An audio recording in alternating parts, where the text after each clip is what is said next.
एवढं सारं पब्लिक जमा झाले, नक्की विषय तरी काय आहे? हा तर समजलाच पाहिजे ना. राम राम मंडळी, मराठमोळ्या मराठी मी ब्लॉगमध्ये मी आपल्या सर्वांचं पुन्हा एकदा स्वागत करतो. आज झालं असं की आपल्या तारे गावातील होती भीमसेन महाराजांची जत्रा. आणि या जत्रेचं एवढं महत्व आहे की गणपती गेल्यानंतर ठीक ती आता जत्रा 2 दिवसांनी असते. मग काय थेट जत्रेत गेलं आणि जत्रेत गेले गेले इथं आपल्याला डॉल्ब्यांची रांग दिसली. डॉल्ब्या एवढ्या जमा होत्यात ना या जत्रेत की विषयच आड.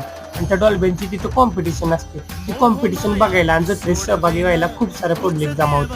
आणि त्यातल्या त्यात आपले मित्र तेवढे भारी विचारांचे कार्यकर्त्यांनी डायरेक्ट बॅनर तयार करून आणलेले जनजागृतीसाठी. आणि त्याच्यावर एवढं भारी भारी संदेश लिहिले ना की ते संदेश एकदम क्वालिटी वाटत होते. मग काय ते संदेशाचे बॅनर घेऊन कार्यकर्ते डायरेक्ट डॉल्बीवरच बसले की आणि नुसता राडाच की तुम्ही कधी अशी जत्रा बघितली का? कमेंटमध्ये नक्की सांगा. भेटूया लवकरच नवीन ब्लॉगमध्ये.